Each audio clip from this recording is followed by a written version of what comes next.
వైద్య విద్యా ప్రవేశాలలో ఎన్టీఏ వారు కండక్ట్ చేసిన neat UG 2025 entrance exam paper విధానం ఎలా ఉంది ఈ సంవత్సరం? ఈ పేపర్ విధానంపై మన సీనియర్ అధ్యాపకులు రహీం సార్ గారు మన పక్కన ఉన్నారు.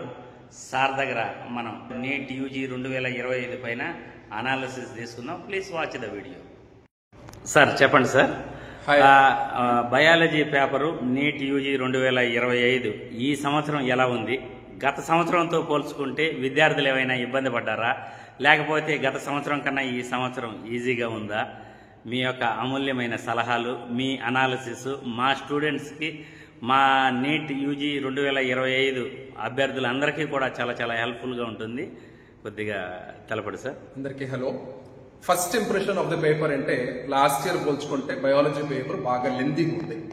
స్టేట్మెంట్ క్వశ్చన్స్ చాలా ఎక్కువ ఇచ్చేశారు. లెందీ పేపర్ ఇవ్వడం జరిగింది. ప్లస్ పేపర్ బ్యాలెన్స్డ్గా లేదు. బాటనీ పార్ట్లో ఎక్కువ క్వశ్చన్స్ వచ్చాయి. దాదాపుగా 50 క్వశ్చన్స్ బాటనీ పార్ట్ నుంచి వచ్చాయి, 40 క్వశ్చన్స్ జువాలజీ పార్ట్ నుంచి వచ్చాయి. క్వశ్చన్స్లో ప్లాంట్ కింగ్డమ్ లాంటి చాప్టర్ నుంచి సీక్వెన్స్ క్వశ్చన్స్ ఇచ్చి పిల్లలకు బాగా ఇబ్బంది పెట్టేశారు. అలాగనే మాలిక్యులర్ బేసిస్ ఆఫ్ ఇన్హెరిటెన్స్ చాప్టర్లో ఒక కాంట్రవర్షియల్ క్వశ్చన్ పడి ఉంది. ఆన్సర్ మరి ఏంటి, ఏమి ఇస్తుందో చూడాలి. అలాగనే జువాలజీలో కూడా ఫిగ్ ఫ్రూట్ సంబంధించి fig fruit is a non vegetarian fruit అని చెప్పేసి ఇచ్చారు. సిబిఎస్ఈ ఎన్సీఆర్టీ బుక్ లో అలాంటి మెన్షన్ ఎక్కడైతే లేదు, అది కొంచెం పిల్లల్ని కన్ఫ్యూజ్ చేయడం జరిగింది. ఓవరాల్ గా చాలా lengthy paper, time taking paper. పిల్లలు అయితే డీటెయిల్ గా ఎన్సీఆర్టీ చూసుకొని పోయారు. బట్ స్టిల్ కొన్ని క్వశ్చన్స్ పెరిఫరీ నుంచి అనాలిసిస్ బేస్డ్ ఇవ్వడం జరిగింది. అలాగనే ఒక క్వశ్చన్ వచ్చింది సెక్షువల్ రిప్రొడక్షన్ ప్లాంట్స్ లో టపెటల్ సెల్స్ గురించి. అది కూడా మనకి ఎన్సీఆర్టీలో లేదు, బట్ అనాలిటికల్ బేసిస్ మీద ఇవ్వడం జరిగింది. సో ఇలా కంపేర్ చేసుకుంటే ఓవరాల్ గా పేపర్ కొద్దిగా టఫర్ సైడ్ ఉందని చెప్పేసి మనము ఈ 2025 పేపర్ టఫర్ సైడ్ ఉంటుంది. దీనివల్ల ఖచ్చితంగా కట్ ఆఫ్ మార్క్స్ తగ్గుతాయి. అంటే గత సంవత్సరం కన్నా కానీ ఈ సంవత్సరం తగ్గే అవకాశం సార్. కాకపోతే ప్రతి సంవత్సరం కూడా టాపర్స్ అయితే గత 3-4 సంవత్సరాలుగా కూడా టాపర్స్ పెరుగుతూనే ఉన్నారు. ఫర్ ఎగ్జాంపుల్ కొన్ని మెయిన్ ఇన్స్టిట్యూషన్స్లో తీసుకుంటే గోశాల కానీ, గోసలైట్స్ కానీ, డాక్టర్స్ అకాడమీ, కృష్ణారెడ్డి గారి చైతన్య కళాశాల తిరుపతి కానీ, లేకపోతే ఆలయని కానీ, నారాయణ మేము ముఖ్యంగా ఈ 5 ఇన్స్టిట్యూట్స్ నుండి దాదాపు నంబర్ ఆఫ్ స్టూడెంట్స్ ఎక్కువ 600 పైన మార్క్స్ తెచ్చుకోగలుగుతున్నారు. ఆ టాపర్స్ మార్క్స్ ఈ సంవత్సరం తగ్గుతాయి అంటారా? టాపర్స్ వరకు అంటే 650+ తెచ్చుకునే స్టూడెంట్స్ కి అంత ఇబ్బంది పడుతుంది సార్. 650+ రేంజ్ లో 680, 700 రేంజ్ లో ఎవరైతే ఉంటారో ఆ స్టూడెంట్స్ అయితే బయాలజీ వరకు ఇబ్బంది పడరు, కానీ ఫిజిక్స్ కి వచ్చేసరికి టైం సరిపోలేదు సార్. సో ఫిజిక్స్ కి టైం సరిపోలేదు కాబట్టి అక్కడ కూడా కొద్దిగా తగ్గే అవకాశం ఉంది ఫిజిక్స్ లో సార్. దానివల్ల కట్ ఆఫ్ తగ్గుతుంది సార్. ఎందుకంటే బయాలజీ లెందీ ఉండడం వల్ల ఫిజిక్స్ వచ్చేసరికి వాళ్ళకి టైం సరిపోలేదు. ఫిజిక్స్ 45 క్వశ్చన్స్ అన్ని చదివాము అని చెప్పేసి ఇప్పుడు దాకా అయితే ఎవరు చెప్పట్లేదు. 30-35 చేసుకునే లోపల టైం అయిపోయింది అంటున్నారు పిల్లలు కూడా. సో ఆ బేసిస్ మీద కొద్దిగా అయితే కట్ ఆఫ్ తగ్గుతుంది. ఈ సంవత్సరం కెమిస్ట్రీ ఎలా ఉందంటున్నారు సార్? కెమిస్ట్రీ లాస్ట్ ఇయర్ పోల్చుకుంటే కొద్దిగా టఫ్ సైడ్ అయినా ఉంది. బట్ ఓవరాల్ గా మోడరేట్ పేపర్. కెమిస్ట్రీ అయితే మోడరేట్ పేపర్, కానీ ఫిజిక్స్ టఫ్ గత సంవత్సరం కన్నా. బయాలజీ కూడా కొద్దిగా టఫ్ అని బయాలజీ కూడా టఫర్ సైడ్ లోనే ఉంది. ఒక 10 క్వశ్చన్స్ పిల్లలు ఇబ్బంది పడేలాగా. ఇదంతా యావరేజ్ స్టూడెంట్స్ కి ఇబ్బందికరమే. యావరేజ్ స్టూడెంట్స్ కి ఇబ్బంది పడతారు. టాప్ లో స్టూడెంట్స్ ఓవరాల్ గా గెట్ ఆన్ అయిపోతారు. మనకు 500 బిలో, 600 బిలో ఉండే స్టూడెంట్స్ కొద్దిగా ఇబ్బంది పడతారు. ఇక్కడ సేఫ్ మార్క్స్ అంటే ఈ సంవత్సరం కేటగిరీ వైజ్ సేఫ్ మార్క్స్ అంటే ఇప్పుడు very early to say, but still ఒక అంచనా ఏంటి అంటే 560, 570 వరకు కూడా ఓసీ స్టూడెంట్స్ కి సీట్ రావచ్చు. అంటే గత సంవత్సరం 591 కి 589 వరకు స్టే వేకెన్సీ రౌండ్ 20 మార్క్స్ తేడా ఖచ్చితంగా ఉంటుంది. కానీ ఈ టాపర్స్ గాన గత సంవత్సరం కంటే ఈక్వల్ గా 2450 మంది లాస్ట్ ఇయర్ అబౌవ్ 600. ఆ టాపర్స్ గాన గత సంవత్సరం కంటే ఈ సంవత్సరం కూడా ఎక్కువగా ఉంటే కట్ ఆఫ్ ఎలా ఉండొచ్చు? మీ టాపర్స్ వరకు కూడా నేను అనుకోవడం ఏంటి అంటే ఫిజిక్స్ పేపర్ చూసిన తర్వాత ఫిజిక్స్ దగ్గర ఖచ్చితంగా ఫిల్టర్ అయిపోతారు సార్. ఫిజిక్స్ లో 45 క్వశ్చన్స్ చేసే ఆస్కారం అనేది కనబడలేదు. అయితే అక్కడ ఖచ్చితంగా కట్ ఆఫ్ తగ్గుతుంది. ఫిజిక్స్ లో తగ్గుతుంది. సో ఫిజిక్స్ లో తగ్గుతుంది కాబట్టి టాపర్స్ లో కూడా మనకు 720 వస్తే కూడా మేబీ వన్ స్టూడెంట్ కి లాస్ట్ ఇయర్ లాగా మనకు 16 మందికి వచ్చింది, అలాగైతే ఉండకపోవచ్చు ఈసారి. సార్ అంటే గత సంవత్సరంతో పోల్చుకుంటే ఈ సంవత్సరం ఎగ్జామ్ పెట్టిన విధానం ఎన్టీఏ వారు ఓన్లీ గవర్నమెంట్ ఇన్స్టిట్యూషన్స్లోనే ఈ ఎగ్జామ్ కండక్ట్ చేయడం జరిగింది. దీనివల్ల ఎగ్జామ్ కరెక్ట్గా ఎగ్జామ్ కండక్ట్ చేశారు అని మీరు మీ యొక్క ఒపీనియన్ సార్? ఈ ఎగ్జామినేషన్ కండక్షన్ ఎన్టీఏ ఎప్పుడో చేయాల్సింది. ఇది సార్ అంత పెద్ద ఆర్గనైజేషన్, వీళ్ళు ఈ సంవత్సరం తీసుకున్న చర్యలందరూ అన్ని కూడా వాళ్ళు ఇప్పుడే చేయాల్సింది. బట్ ఈ ఇయర్ మాత్రం చేసిన మంచి పని ఏంటి అంటే government colleges, government schools, government officials కి మాత్రమే డ్యూటీ చేశారు. దీనివల్ల ఏమవుతుందంటే ప్రైవేట్ ఇన్స్టిట్యూషన్స్ కి, ప్రైవేట్ టీచర్స్ కి రూల్స్ అవగాహన అంతగా ఉండదు సార్. అందుకని చెప్పేసి కొద్దిగా పిల్లోడికి డిసడ్వాంటేజ్ ఉంటుంది. ఈసారి మాత్రం అలా జరగలేదు. గవర్నమెంట్ అఫీషియల్స్ డ్యూటీ చేశారు కాబట్టి వాళ్ళకంతా రూల్స్ అవగాహన ఉంటుంది. సో ఖచ్చితంగా ఒక ఫుల్ ప్రూఫ్ ఎగ్జామినేషన్ అనేది జరిగింది. అసలు ఎక్కడ కూడా ఎటువంటి సందేహం లేకుండా ఎగ్జామినేషన్ అయితే ఎన్టీఏ బాగా కండక్ట్ చేశారు ఈసారి. ప్లస్ ఎన్టీఏ కూడా ఎక్కడైతే ప్రాబ్లం లేకుండా కూడా hall ticket number, roll number ఏదైతే ఇస్తారో చాలా మంచి పద్ధతికి ఇచ్చారు ఈ సంవత్సరం. హాల్ టికెట్ నంబర్ లో, రోల్ నంబర్ లో 10 డిజిట్స్ ఉంటాయి.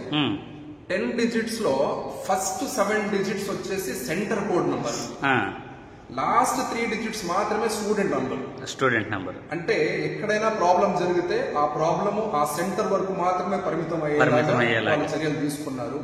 ఒకవేళ ఏమైనా పేపర్ లీక్ అవ్వడం కానీ, డేట్ ఇవ్వడం కానీ ఇస్తే ఆ ఒక్క సెంటర్ వరకే ఆ ప్రాబ్లం పరిమితం అవుతుంది.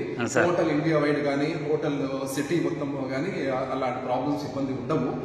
ఏమైనా జరిగితే కూడా ఆ సెంటర్ కే వాళ్ళు రెక్టిఫై చేసుకునేలాగా ఈసారి చాలా మంచి ప్రోగ్రామ్ చేశారు వాళ్ళు. సో చాలా ఈజీగా ఐడెంటిఫై చేయొచ్చు సార్. ప్రతి సంవత్సరం కూడా ఈ నీట్ యూజీ ఎగ్జామ్ పైన చాలా అపోహలు కానీ, విద్యార్థులు సందేహాలు కానీ ఉంటాయి. ఈ సంవత్సరం నీట్ పీజీలు ఈ రిజర్వేషన్ పద్ధతిని మొత్తం దేశం మొత్తం కూడా ఓపెన్ పెట్టేశారు. అంటే ఏ విద్యార్థి అయినా కానీ నేను నా స్టేట్లోనే ఉండాలి, లేదు నేను ఇక్కడే జాయిన్ అవ్వాలి అని లేదు. మెరిట్ అండ్ రిజర్వేషన్ ప్రకారము అతను ఇండియాలో ఎక్కడైనా జాయిన్ అవ్వచ్చు. లోకల్ రిజర్వేషన్ అనేది తీసేశారు. ఈ క్వశ్చన్ ఇదే విధంగా ఎవరైనా కోర్టుకి వెళ్ళినా, లేకపోతే ఇదే పాయింట్స్ రైజ్ చేసినా నీట్ యూజీలు ఏమైనా ఛాన్స్ ఏమన్నా ఉందా, పరిస్థితులు ఎలా ఉంటాయో మనం చెప్పలేము.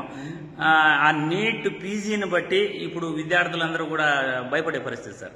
ఎగ్జామ్ అయితే జరిగిపోయింది, ఎగ్జామ్ ఎలా రాసి ఉంటారు, వాళ్ళ అనాలిసిస్ ఇదంతా స్టూడెంట్స్, టీచర్స్, లెక్చరర్స్ చెప్పే దీనిపైన ఒక ఇది ఉంటుంది.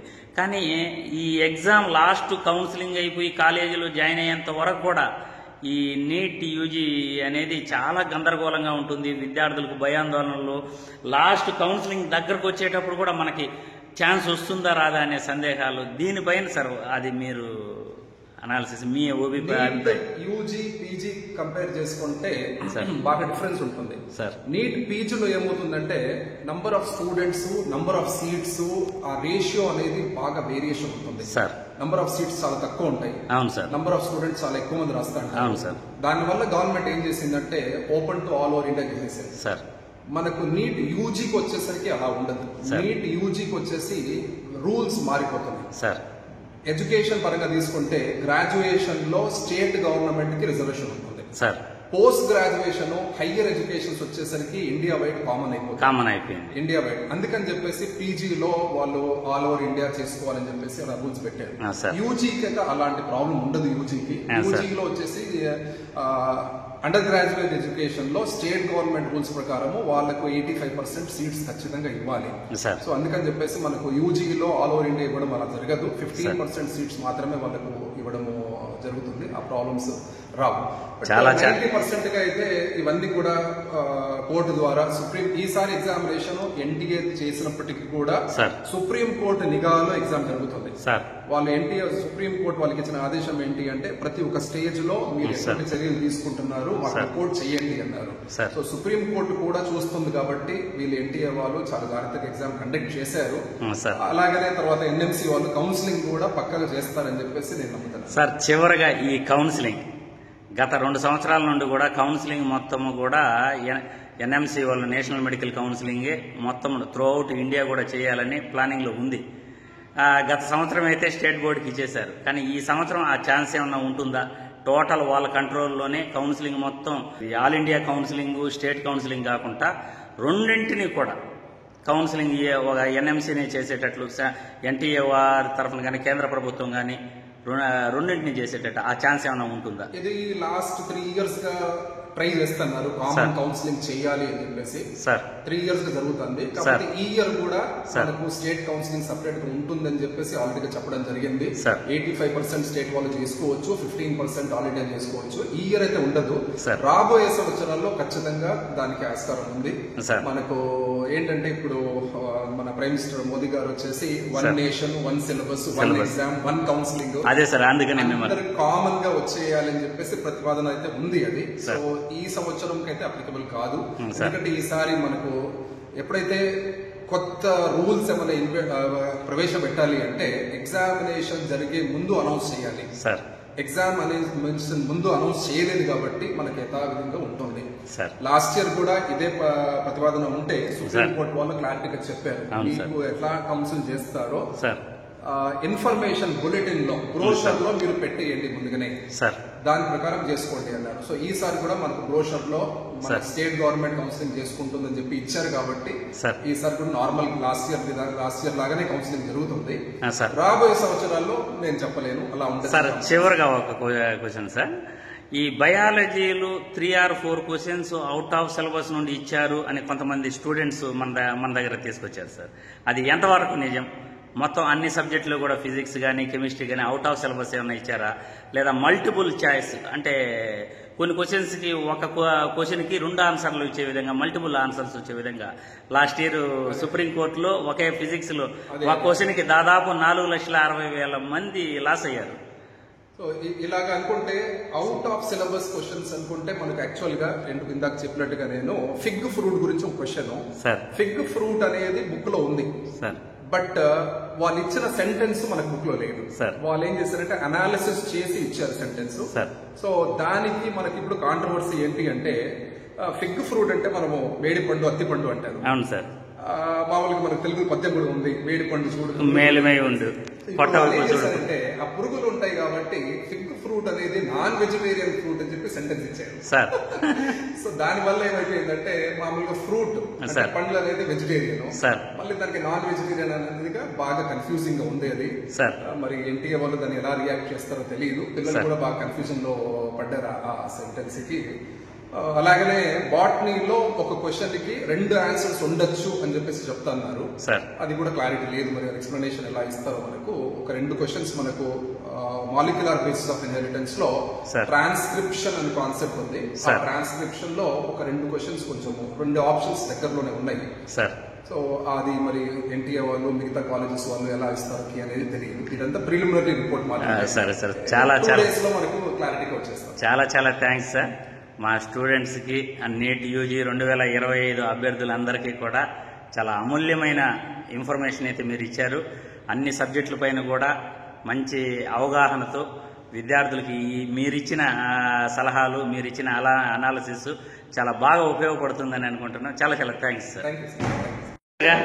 వైద్య విద్యా ప్రవేశాలలో ఎన్టీఏ వారు కండక్ట్ చేసే NEET UG 2025 entrance exams paper సరళపైన రహీం సార్ సీనియర్ అధ్యాపకులు పేపర్ అనాలిసిస్ చేయటం జరిగింది. అదేవిధంగా కట్ ఆఫ్ గురించి చెప్పడం జరిగింది. అదేవిధంగా కౌన్సిలింగ్ గురించి చెప్పడం జరిగింది. ఈ పూర్తి ఇన్ఫర్మేషన్ కూడా ప్రతి విద్యార్థికి చాలా బాగా ఉపయోగపడుతుందని నేను ఈ వీడియో ద్వారా ఖచ్చితంగా తెలియజేయగలను. జై హింద్.